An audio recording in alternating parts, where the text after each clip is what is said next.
Welcome to Chile. I'm in the high desert. I'm going to tell you where I am in just a moment, explain a little bit more about it. I'm here for this brand new product in the Audi lineup, the Q8. Not very often you get a brand new model, so this is exciting.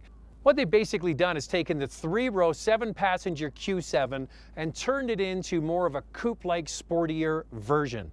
The wheelbase remains the same. It offers you a ton of space on the inside. Let's get in, go for a drive, and I'll tell you all about the new Audi Q8.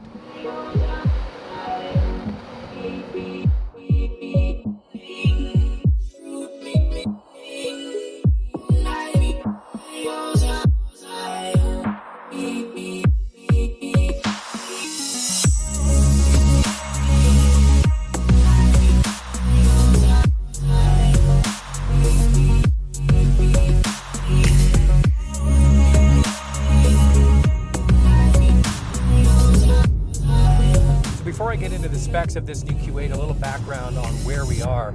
Atacama Desert, high desert plain in Chile, one of the driest places on earth, one of the places that gets the least amount of cloud cover. So this is a hotspot worldwide for people who come and stargaze and do astronomy. So it really is a spectacular spot. And we're here in the winter time, down to about the freezing mark overnight and highs around 20 degrees Celsius or about 70 degrees Fahrenheit.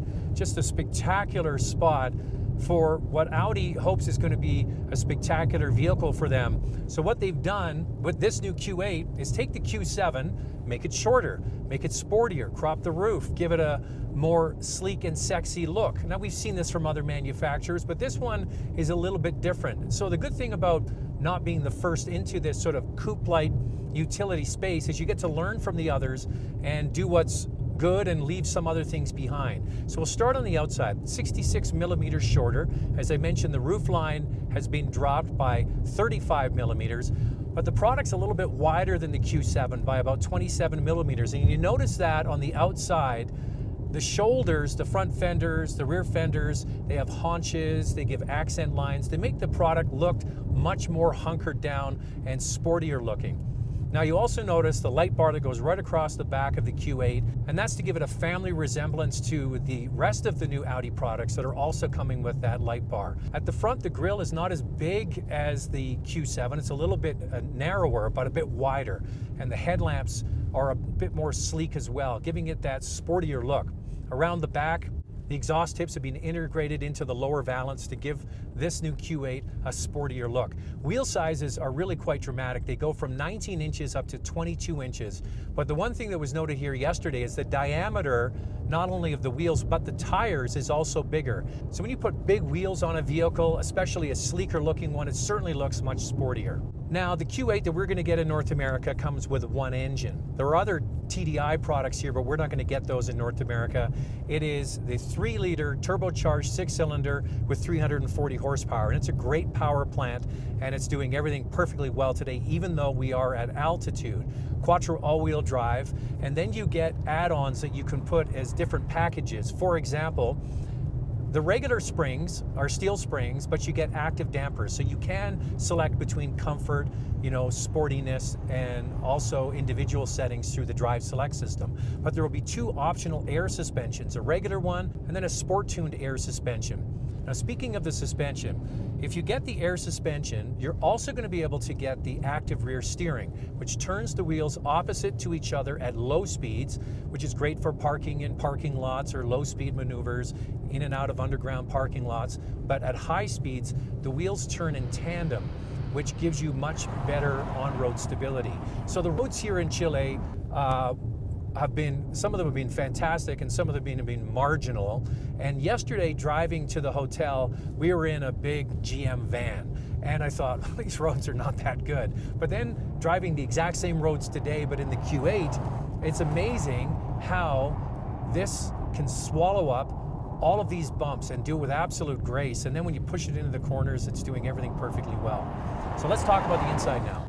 This is the wow factor. So sure, it's a great looking product on the outside, and I think when you compare it to BMW's X6 and the GLE Coupe from Mercedes-Benz, as I mentioned, they didn't fall into that trap of making it look really kind of odd looking. It has a cohesive design that is sporty. And when you get inside, that cohesiveness carries through. It's got the futuristic MMI Touch Response system with the 2 screens. The upper screen is 10.9 inches and the lower screen is just over 8 inches. And this is where all of your controls are for the car, for communications, and everything that you need to access. So there are some negatives and some positives to this. The negative is that some people might find it cumbersome and overwhelming initially.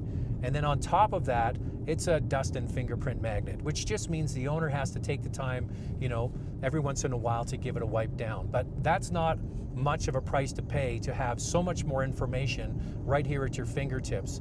So I have liked cars in the past where you have switches that are easily accessible. You want to change something, you just look down and you change it with a button. So they've tried to mimic that, but it's a touch screen with haptic feedback. So when you push the button, you know that you've activated whatever you're trying to get into. On top of that, it's customizable. Now, when I was on the Audi A7 launch in South Africa at the beginning of this year, I actually sat down with one of the engineers that helped design this whole system, and he walked through how it works and how it's customizable. And it's worth your time to watch to see exactly what's going on here. For me to walk through it now would take far too long, and I encourage you to click on the card and go and watch that when you have a moment, because he explains it very simply. And once you learn what this system can do, you go, ah, I get it, and it actually does make sense. So you have those 2 screens, and then in behind the steering wheel, you've got the new Audi digital cockpit. Now, we've seen that before, customizable. It really is dramatic when you have navigation on the screen behind the steering wheel and navigation in the center of the cluster. Now, what can I say about Audi interiors that hasn't already been said? The level of refinement and finish in this product is really second to none. This particular car has a great combination of leather dashboard, soft touch materials, Alcantara headliner, the quilted seats that are very supportive and comfortable, beautiful flat bottom steering wheel, and it makes it feel rich and luxurious. You spent the money, you want to feel like you're getting your money's worth, but also sporty at the same time. Now, I mentioned the other products, and one of the things that's detrimental to both of those is outward visibility. The windows are as large as you expect in most 5-passenger utility vehicles. And also, because this is based on the Q7, they didn't shorten the wheelbase. They left the wheelbase long, and that affords a ton of space in the back seat. I've had some time in the back already there today, and you can stretch out.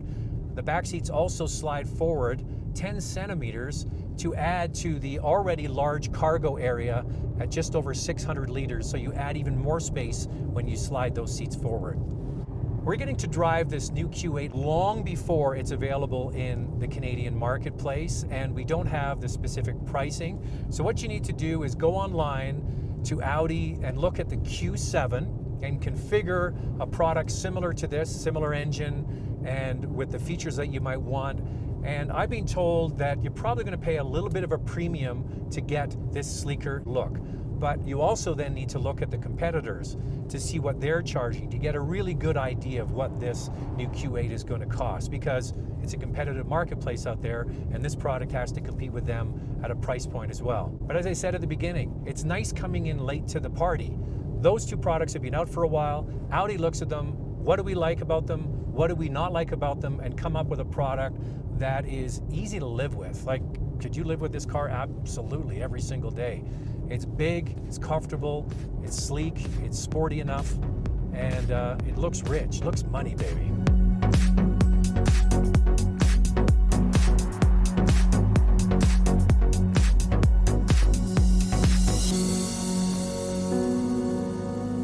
So when is this all-new Audi Q8 going to arrive in North America? Look to the end of 2018, the beginning of 2019 to get this new product. Yes, there are already established players in the market. This one does it with a different kind of level of finesse. The extra room in the back seat is amazing. The cargo space is great. You really lose none of the functionality of a regular SUV, but you get a much sportier, sexy looking vehicle. The Q8, the future of Audi for SUV. I like it.